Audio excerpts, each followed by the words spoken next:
The Rams 2025 schedule releases this week, and we have everything we know so far, some of the rumors, which Rams games should be in primetime, also a Rams cornerback that could have a breakout year in 2025. That's coming up next on Locked On Rams.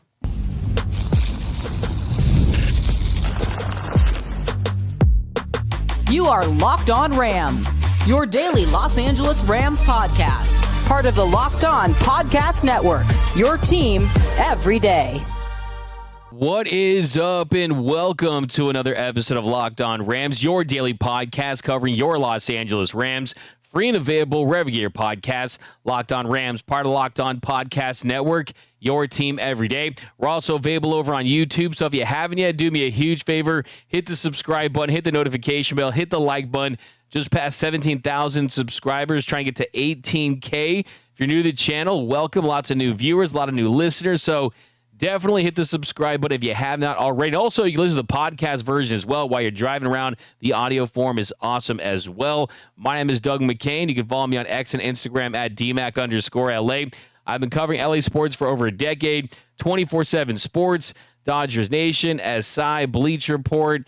I also do NFL radio for Westwood One. Today I'm flying solo, the People's Champ, Mr. Travis Rogers. He'll be back tomorrow.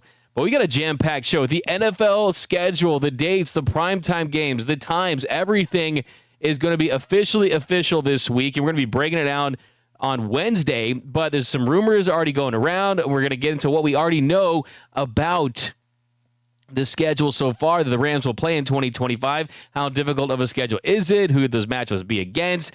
Also, we're talking about a cornerback that could have a breakout year in 2025 that really could change the complexion of the Rams defense. And if he steps up, it could solve a lot of problems that this Rams secondary could have. But first, today's episode of Locked On Rams is brought to you by our friends over at Monarch Money.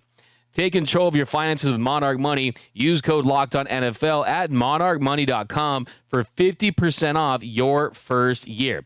All right, so let's get into it. The schedule is dropping this week. We're going to know the times. We're going to know the exact primetime matchups, and it's an exciting week. In the NFL, like they always do, they've made a spectacle out of it, so you got to appreciate that. And here's everything that we know. The NFL will release their schedule for the 2025 season at 8 p.m. Eastern on Wednesday, May 14th.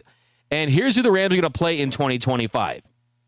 They're going to have home games against the Seattle Seahawks, San Francisco 49ers, Arizona Cardinals, their NFC West divisional foes, then the New Orleans Saints, Tampa Bay Buccaneers, Houston Texans, Indianapolis Colts, and Detroit Lions. Those are the home games. The away games, Seattle, San Francisco, Arizona. Then you go to Carolina to take on the Panthers, Atlanta to face the Falcons, the Jacksonville Jaguars, the Tennessee Titans, Philadelphia Eagles, a rematch of one of the best games in the entire playoffs last season, the NFC divisional round. So it's going to be the same setting at the link. Then you play the Baltimore Ravens. Now, the NFL did announce Monday that the Eagles will host the Cowboys in week 1 of the 2025 season. So there was some rumors swirling. Maybe it's the Rams and the Eagles to kick off the season just because that was one of the better matchups in the 2025 season. The Rams and the Eagles, both legitimate Super Bowl contenders. The Eagles trying to go back-to-back, one of the best teams in the NFL. They've established that already. So just like last season when it was the Lions and the Rams who had a great playoff matchup, one that came down to the wire, maybe we would see the same thing on ring night for the Philadelphia Eagles, but turns out that was not the case. You go with the boys, you go with the big rivalry matchup, so that's totally understandable. Not a huge shock right there, and I think that if you're the Rams, it's probably a good thing for you, too. I mean, look, that was fun.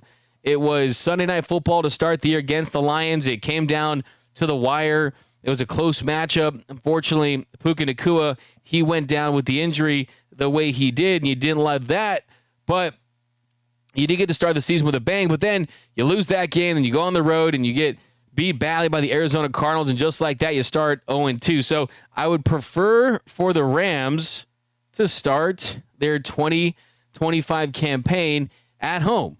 I think that would be ideal. you start at home because we haven't seen this Rams team at home to start a year since 2022. And it's been a while. You're talking a couple of seasons, and with the Rams having gone on the road a lot, having been on the road for the playoffs, I think they deserve a home start to their season. And USA Today, they put out a prediction for who the Rams will face for every single game.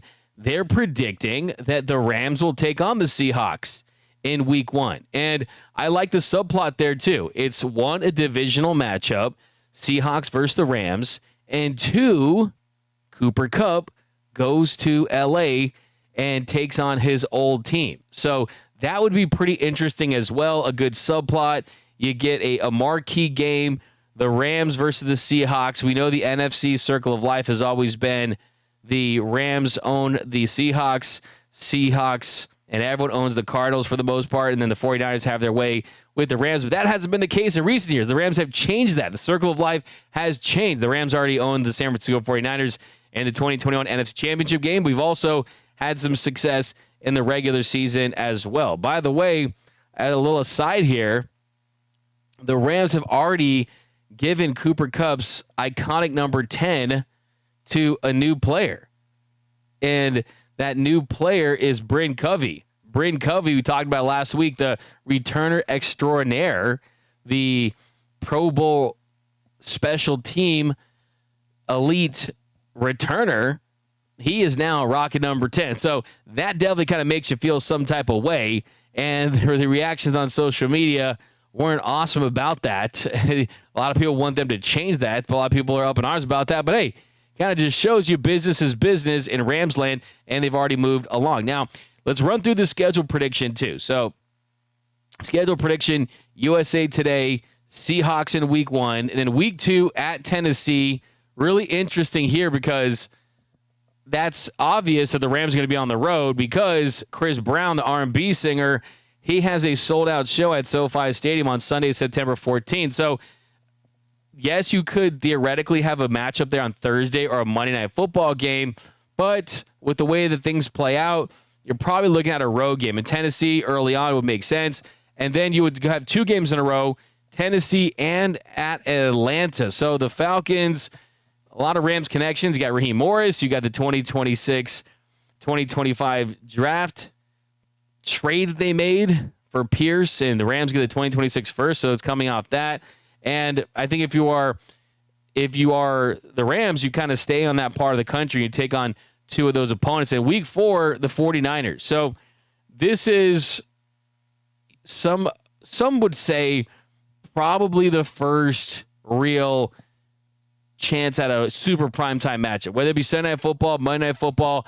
We know that the 49ers and Rams, they draw eyeballs. And look, the 49ers aren't those Super Bowl favorites that we've seen the last couple of seasons, but still a lot of talent there. They're still trying to prove that they're still one of the best teams in the NFL. And that is going to be a matchup that on paper you want to see. It's going to do ratings, going to do numbers. So I could certainly see that as a primetime game. Then week 5 versus the Texans. The Texans are a team that's better. I mean, they continue to get better. C.J. Stroud had a little bit of a down year, a little sophomore slump, if you want to say that, but still, offensive line was bad. That's a Texans team that made it to the playoffs, and you're looking at that as a home game. And then, depending on what you did against the 49ers, that could be a little bit of a letdown, or those are 2 tough opponents. At week 6 at Philadelphia. So this is going to be one of the games of the year for the Rams. You're going back to the link. You want to have your best showing against a Super Bowl team, a defending Super Bowl champion in the Philadelphia Eagles. And look, I mean, that is going to be a primetime game. I think I'd be absolutely shocked if that's not a Sunday Night Football game. I predicted last year that would be a Sunday Night Football game, and I think I was a year off. I think they go to Philly. That's the matchup that fans want to see. I think it's a matchup that the Rams have circled too. I mean, you don't take too much away from a week 6 matchup, but that is certainly one you circle because, look, on the road, if this team at that point, I mean, you look at their schedule, I mean, you should at the very least be 500, probably a winning record if this team is going to be as good as we think they're going to be. And if you go into Philly, take care of business in the city of brotherly love, you are going to leave there kind of springboarding that first third of your season feeling like, okay, this is the team that we think we are. We do think we're going to be legitimate champions because in the next week, you got week 7 at Jacksonville. So Jacksonville, they're going to be in London. So we'll see. I mean, there's always a chance. It could be the Rams and Jags in London. That would certainly shake things up. But then you got the bye, and it's a really nice bye. It comes in week 8, mid-season. So that's another potential matchup. Like I said, this is hypothetical, all for fun, just kind of reacting to this list here. But I will say that if things lay out like this, I really would love to face the Jags, even if it's in London after that Eagles game, and then you head into the bye. So that first part of the schedule, you see division opponents, you see marquee opponents from the NFC, and sign me up. Sign me up for that. I think it's always good to have those rivalries early, just because you're going to get up for those. You're going to kind of measure yourself in your division against those opponents, and then having a big marquee event-like game like the Eagles, I think the Rams would benefit too because they're heading into this season with all the expectations. Last year, most people predicted the Rams to finish third or last in their division. This year, there's expectations, and with expectations comes some added pressure, and we'll see how the Rams handle that early on. It would be a nice measuring stick game against Philly. But coming up next, we're going to look at this schedule, this hypothetical schedule, this prediction that the Rams have laid out. Who will they face and when will they face them, and what will this schedule look like and what kind of challenges do they present? And then also, what are the must primetime games that we need to see, and how many will we see for the Rams in 2025? That's coming up next on Locked On Rams. And a reminder that today's episode of Locked On Rams is brought to you by our friends over at Monarch Money. Ever check your bank account and wonder, where did all my money go? Between dining out, online shopping, and entertainment, it's easy to lose track. That's where Monarch Money comes in. Your personal CFO, giving you full visibility and control over your finances. Monarch Money isn't just a budgeting app, it's a complete financial command center. You can track all of your accounts, investments, and spending in one place, so you stop just managing your money and start building your wealth. And what I love about it is when I started using Monarch Money, I realized just how much I was spending on food delivery. Now I budget smarter and save more. I'm telling you, carne asada burritos, California burritos from my local taco spot. Thankfully, Uber Eats doesn't go to In-N-Out, but still, I was using it too much. And Monarch Money really helped me. And also, like, instead of juggling multiple apps, you can use Monarch to check your finances, track your spending, and even plan long-term goals. Managing money with your partner, too, is smoother than ever. You can track shared and personal accounts, set goals, and stay on the same page without the stress. Take control of your finances with Monarch Money. Use code LOCKEDONNFL at monarchmoney.com for 50% off your first year. That's monarchmoney.com, code LOCKEDONNFL for half off your first year.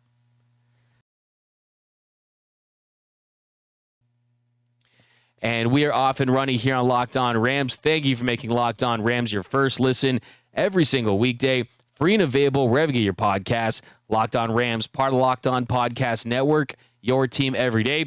We're also available over on YouTube, so if you haven't yet, join the party, hit the subscribe button, hit the notification button, hit the like button, and also just want to give a shout-out. Want to give a shout-out to those everyday listeners out there over on the podcast, viewing on YouTube. Cannot thank you enough. You guys are what make this podcast go. Lots of new listeners and viewers lately, so just want to let you know, join that Everyday Listeners Club. All you have to do is watch or listen to the latest episode of Locked On Rams, and then you won't miss a thing about your favorite football team. But okay, let's jump into the schedule for the second half of the season as far as the predictions go.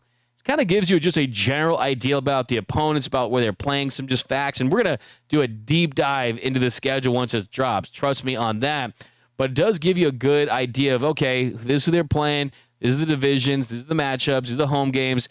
And here it has week 9 against the New Orleans Saints. So the Saints, they're not going to have high expectations for this season.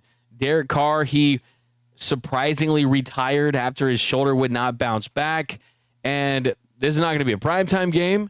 It's going to be a home game. And it's just going to be your classic 1 o'clock start Rams game. And that is going to be a game the Rams should win. So week 10, you got at Cardinals, going to Arizona. So there's a long wait to face the Cardinals, right? You're going against Kyler Murray, Marvin Harrison Jr. You expect him to have a better year, and by week 10 of his second year, he could be flourishing for sure.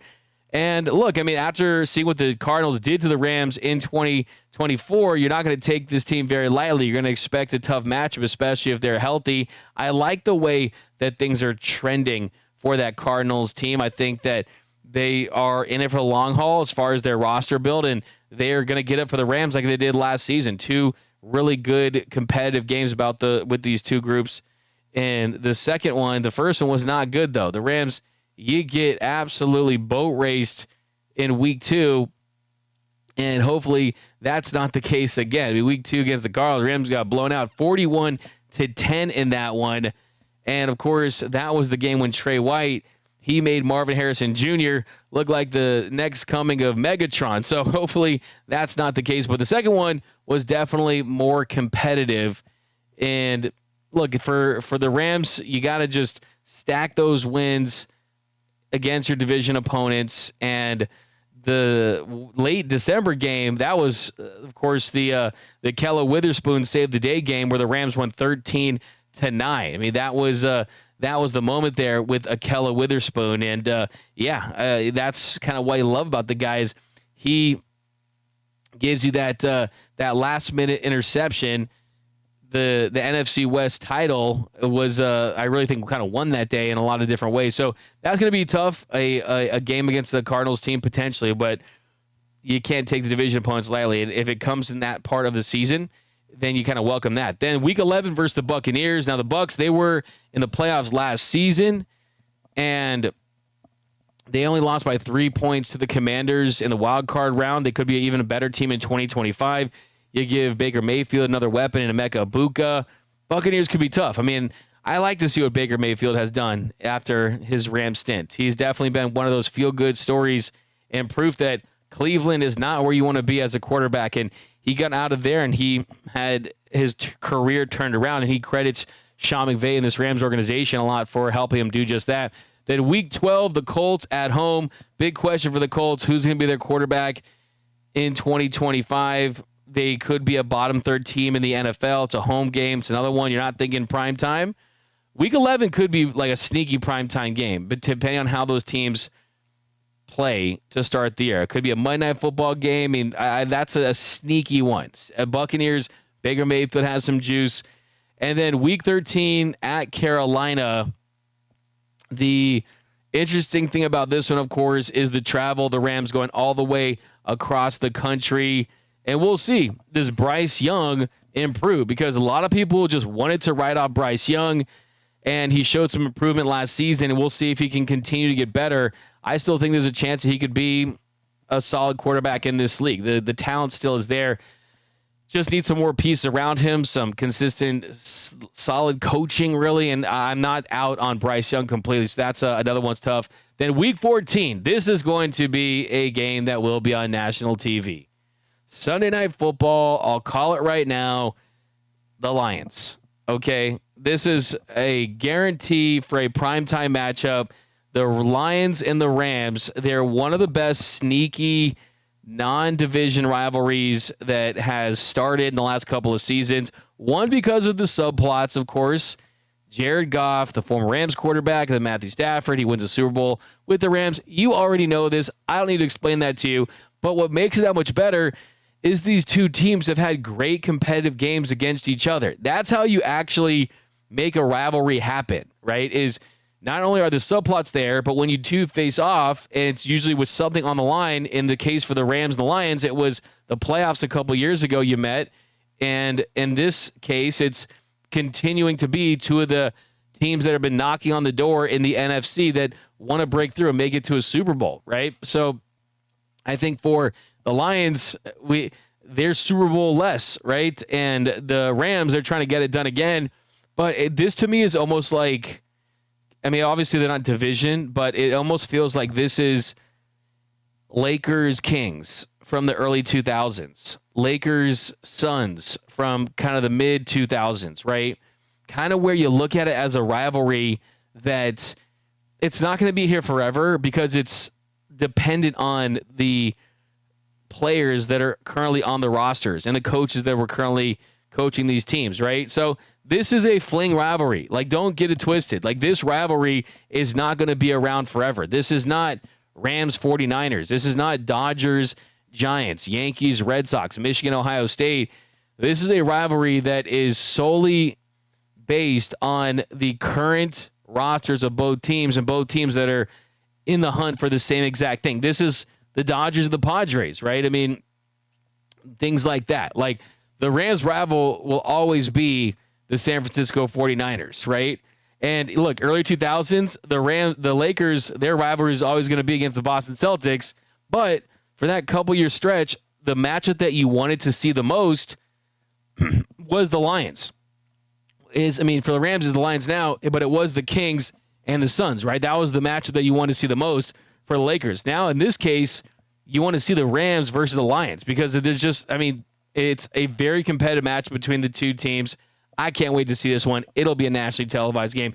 Then Week 15 at Seattle, second matchup against the Seahawks, late division opponent on the road. Seahawks are a big wild card team as far as how good they could be. You got Jackson Smith and Jigba, and you got a lot of Kenneth Walker III. You got Zach Charbonnet. You signed Sam Darnold, really kind of in a transition mode up in Seattle, but it's always a tough place to play for sure. And we'll see how that team is at that stage of the season. It could be a very different looking football team. Either they're kind of one of the surprise feel good stories of the NFL, or they're just kind of a team that's either middle of the pack towards the bottom. I think if I had to bet, it'd be the former on that one. And then Week 16 versus the Cardinals at home, another late matchup against the Cardinals. This could have big playoff implications, right? This could be a big playoff seeding, division winning type of feel to it, just like it was last year in late December when Akello made that big pick. And Week 17 at Baltimore, this one it's so late, but I still think that this is another potential Monday Night Football matchup, Sunday Night Football matchup. I think that there's a really good, decent chance that these teams are on national television because, look, I think you look at Lamar Jackson, still as electric as ever. The Ravens, they're a team that, the heartbreaking loss on the road to the Bills, but the Rams are a team that kind of leans into these challenges. People thinking, oh, the West Coast, and we just love to play in sunny LA and this and that. No, they want to get challenged, and I think that would be a good test too. And then Week 18 at San Francisco, hopefully the best case scenario for the Rams here is you don't see Matthew Stafford or Puka Nacua unless there's another record that he needs to break. And that is all that there is there. It's just that it's like, hey, we're going to rest our starters in this one. There's nothing to see here. The season has been clinched. It's all about getting ready for the playoffs. We know that if the Rams are anywhere close to putting themselves in a position to win the division and set themselves up for the playoffs, that Sean McVay is always going to rest his starters. That is what he's going to do, and I think that you could see a similar thing there, and hopefully that's the case, right? We're already celebrating a division championship. But coming up next, more on the Rams' schedule, and then we're going to talk about a cornerback that could have a breakout year in 2025. And welcome back to Locked On Rams. Thank you for making Locked On Rams your first listen every single weekday. Free and available wherever you get your podcast. Locked On Rams, part of the Locked On Podcast Network, your team every day. All right, here in our third segment, we're going to talk about a cornerback that could break out in 2025. He's had some breakout moments. He's had moments where you thought, okay, this guy has really figured it out. He's going to start to realize his potential. Of course, I'm talking about Cobie Durant. And if you remember his rookie season back in 2022, he had his moments. He had 3 interceptions. He had an interception return for a touchdown. He had some real high flashes. And if you look at his PFF grades and just some of the high points are a 74.3 coverage grade in 2022. That's very promising. But unfortunately, sophomore season, that dropped. That 74.3 went down to 54.7. Last year, recovered a little bit at 61.5. But what dropped last year was the tackling ability. His rookie season, he had a 43.4 tackling grade. 2023, 52.5, so it went up. And then last year, it went all the way down to 33.7. So if you look at a combined PFF grade for Cobie Durant, in his first season, 2022, did just have 20 281 snaps, so it wasn't like a full snap count season type thing, but still 73.3, decent as a rookie. And then 2023, 683 snaps, a 57 PFF grade. Then last year in 2024, got a lot of snaps, of course, starter snaps, and you're at 843 snaps, 64.9 overall grade. So it's fluctuated a lot, and I think that for him, he's in the last year of his rookie deal, right? And if he has a really good year, he can set himself up to stay with the Rams long term or a payday elsewhere. And we saw what the Rams did with Tutu Atwell. They are willing to bring these guys back if they think that they can fit somewhere in their system. Now, in late December, when Sean McVay, he made the decision to start Ahkello Witherspoon over Cobie Durant, this is what he said about what he saw from Witherspoon, and just kind of you can read into kind of how he felt about Cobie Durant at the time. I found this pretty interesting. McVay said, I think he's played really well over the last couple of weeks, and that's, of course, talking about Ahkello. Said Cobie obviously getting back off the lung contusion. He's a guy that we have tremendous confidence in, but thought Ahkello and Darius had played really well against San Francisco. Cobie's a guy that's played at a high clip this year, and so it's a nice luxury to have three guys that we look at as truly starting corners.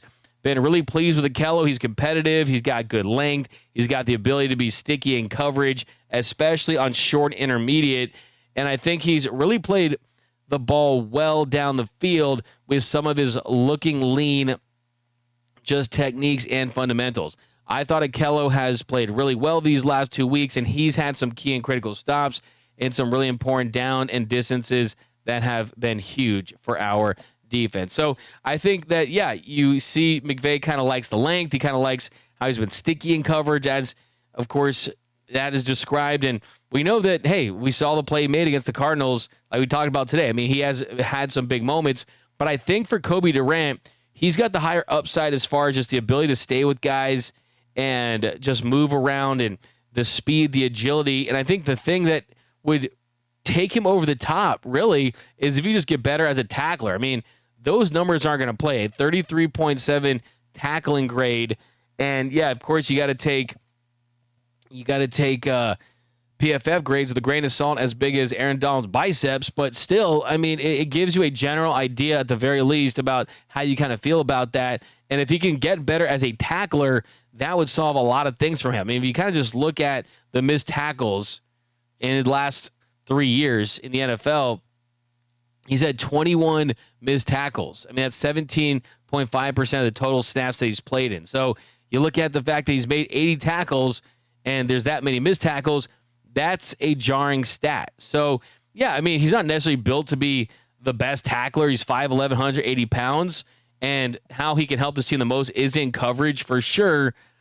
But, hey, you really have to kind of round out your game, and I hope that's a point of emphasis for him. I mean, he's held quarterbacks to a passer rating under 77.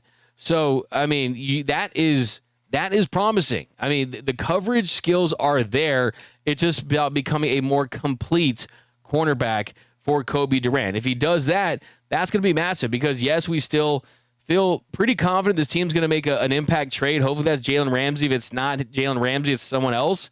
But right now you got Darius Williams, Ahkello Witherspoon, and Cobie Durant, and you're kind of looking at, okay, the depth is solid, but you add a piece there, you feel better about those guys because their role is not going to be as prominent as far as that number one guy. But right now, I think you're the Rams. You want the guys internally to get better and continue to improve while also keeping your eye on that right trade to really add a last piece of the puzzle of the secondary type of element too. But I believe in Cobie Durant. I really, really do. I just think that you don't ever downplay or underestimate your last year of your contract for these guys. I mean, it is like it brings the best out of some guys. Some guys press, but the best ones, it brings the best out of them, and they want to set themselves up. I mean, look, money, these guys, this is a job, right? This is a job. It's a game, but it's a job.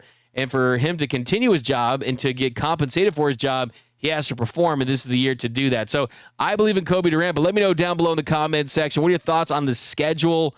Do you think that those are the games you want to see in primetime. I'm going to throw out some predictions tomorrow with Travis as far as my primetime predictions. But also give me your thoughts on Cobie Durant. And, hey, are there any other quarterbacks that you think that the Rams should pursue in the trade market? But that's going to do it for this episode of Locked On Rams.